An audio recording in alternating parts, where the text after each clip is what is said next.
Et si la pire chose que l'on puisse faire pour encourager la réussite d'un apprenant, c'était tout simplement de lui offrir une récompense? C'est un paradoxe absolu, oui. Complètement. C'est fou quand on y pense. On s'imagine toujours que pour pousser un étudiant à exceller, il faut lui promettre une bonne note ou un diplôme prestigieux, enfin quelque chose de tangible, quoi. C'est la croyance populaire. Mais les sciences cognitives nous murmurent exactement le contraire aujourd'hui. C'est ce qui nous réunit pour cette session de mentorat. Je suis vraiment ravie de me plonger là-dedans, car c'est un constat qui bouleverse totalement notre conception de l'apprentissage. Tout à fait. C'est le moment de bascule, le moment où l'on réalise que les systèmes d'évaluation classiques détruisent souvent l'envie même d'apprendre. Et c'est le point de départ de notre analyse. Oui, on va plonger dans les rouages invisibles de la motivation. Et pour cette exploration, on s'appuie sur une vidéo vraiment brillante de la chaîne Kelly, la prof des Français. Une excellente ressource, oui. Elle décortique l'œuvre de deux psychologues incontournables, Édouard Dessy et Richard Ryan. Leur ouvrage sur la motivation intrinsèque et l'autodétermination est fondamental. Ce qui est fascinant avec cette source, c'est qu'elle ne s'arrête pas au simple constat d'échec de notre système éducatif. Non, elle va beaucoup plus loin. Voilà, elle s'aventure dans les mécanismes psychologiques profonds. Ce que Dessy et Ryan ont modélisé avec leur théorie de l'autodétermination, c'est, disons, l'anatomie de l'engagement. L'anatomie de l'engagement, c'est joliment dit. Ça explique pourquoi certaines actions nous donnent de l'énergie, alors que d'autres nous épuisent totalement. Donc, notre mission aujourd'hui, c'est vraiment de fournir à ceux qui cherchent à s'améliorer les clés de cette mécanique. Comment survivre à cette course épuisante aux notes C'est la grande question. et pourquoi le mythe du génie solitaire est, au fond, assez dangereux. Mais commençons par le commencement. On entend tout le temps parler de la carotte et du bâton. Ah oui, la fameuse métaphore. Voilà. Si l'étudiant manque d'entrain, on se dit qu'il suffirait d'agiter une carotte un peu plus grosse, comme une mention en bac, pour le faire avancer. C'est une image qu'on utilise constamment, mais elle est profondément trompeuse. Ah bon? En quoi? La carotte fonctionne avec un animal parce que l'animal a biologiquement faim. D'accord, je vois. Mais un étudiant n'a pas naturellement, disons, faim de bonnes notes. Ce système crée une faim artificielle. Et c'est là qu'intervient la différence majeure de Dessy et Ryan entre la motivation extrinsèque, dictée par l'extérieur, Comme les notes, donc. exactement, et la motivation intrinsèque, qui vient vraiment de la joie pure d'accomplir la tâche. Mais logiquement, la théorie voudrait que si on ajoute une récompense à une tâche plaisante, ça devrait doubler la motivation, non? Enfin, 1 + 1 = 2. On aime lire, on est payé pour lire, on devrait adorer lire. Le bon sens suggère ça, oui, mais la neurologie prouve l'inverse.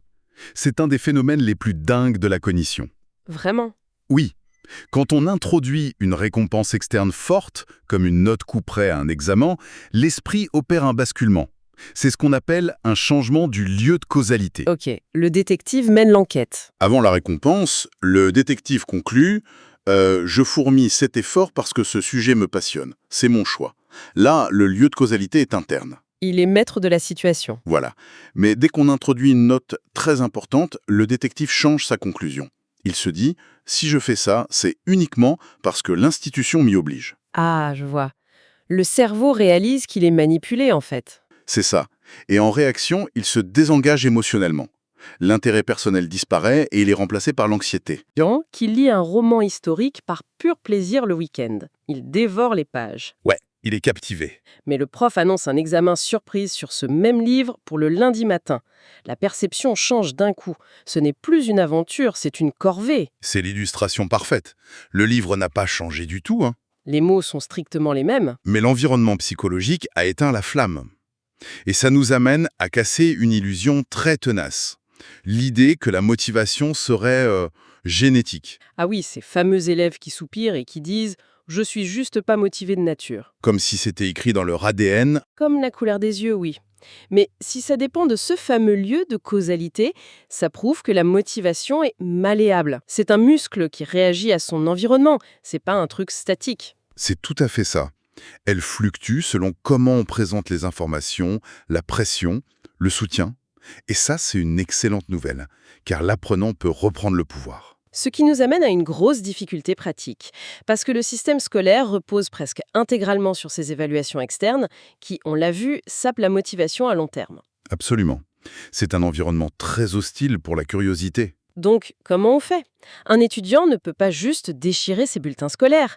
Comment évoluer là-dedans sans perdre sa soif d'apprendre? Eh bien, c'est là que la théorie de l'autodétermination est une vraie boîte à outils. Pour que la motivation survive, Deci et Ryan expliquent qu'il faut nourrir 3 besoins psychologiques fondamentaux. D'accord. Quels sont les deux premiers? L'autonomie et la compétence. Ce sont vraiment les 2 leviers pour se forger un bouclier mental. Alors, commençons par l'autonomie. Mais attention, le mot est parfois mal compris. L'autonomie, c'est pas l'anarchie. On est bien d'accord, hein? Ah non, pas du tout. Il ne s'agit pas de dire « Ah, je ne fais plus de maths parce que ça m'ennuie ». Bien sûr que non.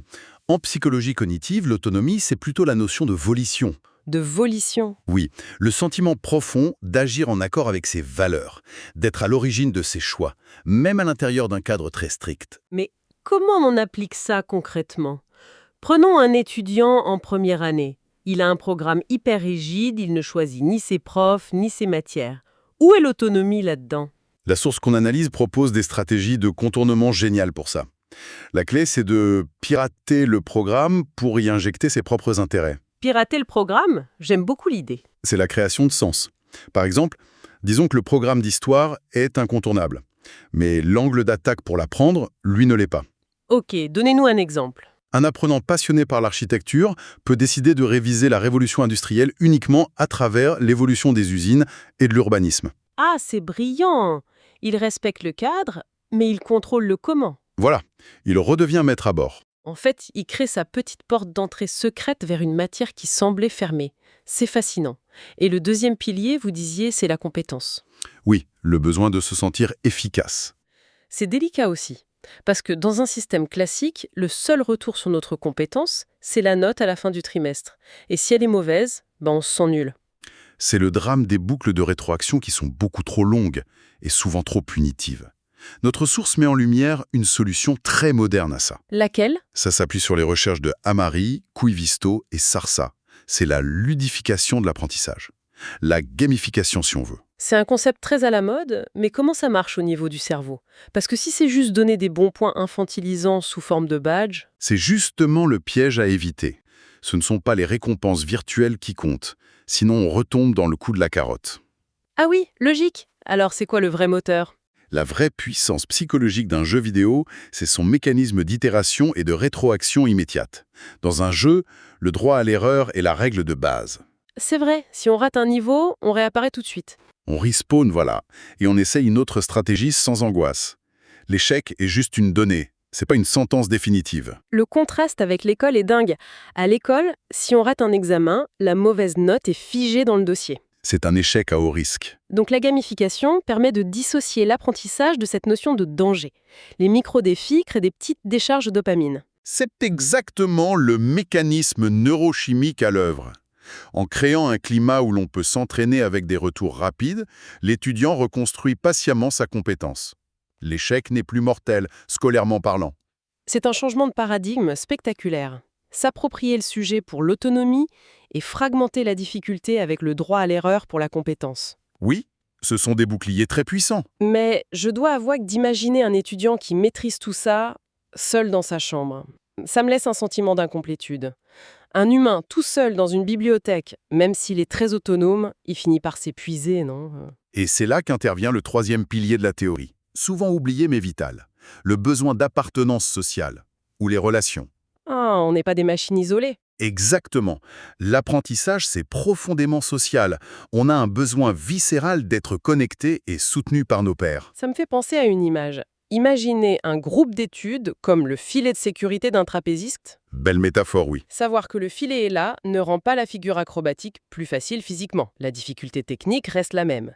Mais ça enlève la peur de tomber. C'est très juste. Le cerveau peut se détendre et prendre des risques intellectuels qu'il n'oserait jamais affronter s'il était seul au-dessus du vide. Cette sécurité psychologique est cruciale. D'ailleurs, la source mentionne une méta-analyse majeure sur ce point. Ah oui, que dit-elle? C'est une étude des chercheurs Van Stenkist, Niemann, DeWitt et Lenz. Ils ont comparé les classes avec un climat de collaboration et celles dominées par une compétition acharnée. Oh, et les résultats contredisent le mythe selon lequel la compétition pousse à l'excellence. De manière écrasante.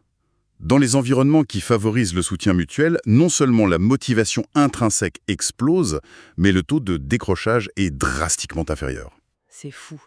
Mais attendez, je veux revenir sur cette histoire de compétition, car c'est partout. Les classes préparatoires, les concours de médecine, tout est basé sur le fait de battre l'autre. C'est vrai, c'est la norme. Est-ce qu'il faut en déduire que c'est une aberration psychologique complète? Il faut nuancer un peu. La compétition produit bien de la motivation, mais c'est une motivation entièrement extrinsèque. D'accord. Piloté par l'ego, quoi. L'ego, la peur de l'échec, l'angoisse du statut social, c'est un carburant qui marche à court terme. On peut réviser des nuits entières sous cette pression. Mais à quel prix? Au prix de sa santé mentale. Ce que démontrent les chercheurs, c'est que ce carburant est toxique pour le système nerveux. Il génère un stress chronique. Une fois le concours passé, l'étudiant s'effondre et oublie presque tout. Alors que le sentiment d'appartenance agit comme une ressource durable. Inépuisable même. Et d'ailleurs, la source apporte un éclairage culturel super intéressant là-dessus. La perception de cette appartenance varie beaucoup selon les sociétés. Oui, il faut sortir de notre vision très occidentale. Exactement. Dans les cultures dites collectivistes, l'harmonie du groupe est prépondérante. Un étudiant là-bas peut puiser une motivation phénoménale dans sa volonté de contribuer à la réussite collective. Faire honneur à sa communauté, en fait. Voilà. Ça prouve que ce besoin social est universel, mais qu'il s'exprime différemment selon la culture. Ce qui soulève une question très pragmatique pour notre analyse d'aujourd'hui. Si un étudiant évolue dans un système occidental hyper individualiste, comment il peut pirater ça pour profiter des bénéfices du collectivisme? C'est la stratégie de survie par excellence. Il faut refuser le mythe du génie solitaire et créer ce qu'on pourrait appeler des familles académiques. Donc, arrêter de cacher ses fiches de révision. C'est ça. Il faut partager. Le simple fait d'expliquer un concept complexe à un camarade, ça force notre propre cerveau à restructurer l'information. C'est le meilleur moyen de consolider sa propre compréhension. Absolument. On passe du « moi contre les autres » au « nous contre la difficulté de la matière ». Nous contre la matière. C'est tellement plus sain pour affronter des années d'études. Et ce qui rend tout ça particulièrement riche, c'est que maîtriser ces trois piliers, l'autoramine, la compétence et le réseau, ça dépasse largement le cadre scolaire. Ah oui, c'est une préparation directe pour la vie professionnelle. Le monde du travail actuel subit une mutation qui rejoint ces principes. Les entreprises en prennent conscience. De plus en plus. Les recherches prouvent que les entreprises qui restent sur le modèle du contrôle strict subissent des vagues de démission. Les cerveaux fuient. Et à l'inverse, celles qui valorisent l'autonomie gardent leur talent. Exactement. L'analyse mentionne d'ailleurs un cas très célèbre de la Silicon Valley pour illustrer ça. Oui, le fameux exemple de Google, n'est-ce pas? C'est ça. Leur fameuse politique des 20% de temps. Pendant des années, ils ont autorisé leurs ingénieurs à consacrer une journée par semaine à des projets personnels. Aucune directive de la hiérarchie? Aucune. Aucune pression de rentabilité immédiate. Une autonomie radicale. C'est un pari managérial colossal. Payer des cerveaux brillants pour faire ce qui les amuse. Quel a été le résultat? Historique, tout simplement. C'est de cet espace de liberté pure que sont nées des innovations comme Gmail ou Google Maps. Ah oui, quand même. En lâchant le contrôle, ils ont récolté l'innovation pure. Ça donne le vertige. Et ça m'inspire une réflexion directe pour ceux qui nous écoutent. Si une multinationale tire sa force d'une liberté de 20%, les étudiants devraient s'appliquer cette règle d'urgence. C'est une excellente déduction. Qu'est-ce que vous préconisez du coup? Sanctuariser 20% de son temps d'études hebdomadaires pour de l'exploration pure, sans examen à la clé. Juste pour la curiosité. Voilà, se donner le droit d'apprendre le codage par curiosité ou de lire de la poésie ancienne, même si on étudie la physique quantique, c'est cet espace non évalué qui garde le muscle de la curiosité vivant. C'est un conseil très puissant. Et ça s'inscrit dans la dernière recommandation de notre analyse. L'importance de l'autoréflexion. C'est-à-dire? Le système nous apprend à regarder uniquement le résultat, la note finale. Mais la psychologie nous exhorte à analyser le processus. Face à une difficulté, la question n'est pas « combien j'ai eu ?», mais « qu'est-ce qui a coincé dans ma méthode ?» Donc, appliquer la démarche scientifique à soi-même. Analyser l'échec sans y attacher sa valeur personnelle. Et c'est ça qui permet de continuer à apprendre toute sa vie. On ne se met pas au violoncelle à 40 ans pour avoir un bulletin de notes. On le fait pour la pure satisfaction de maîtriser une nouvelle compétence. La vraie victoire, c'est de garder cette flamme intacte jusqu'à l'âge adulte. Les apprenants qui maîtrisent ça choisissent les défis qui résonnent avec leurs valeurs. Pour synthétiser cette session de mentorat, pour l'apprenant prêt à reprendre le contrôle, que doit-on retenir de Deci et Ryan? L'étudiant résilient d'aujourd'hui, c'est celui qui comprend la supercherie des récompenses externes. Et il crée lui-même son autonomie en reliant des programmes austères à ses passions.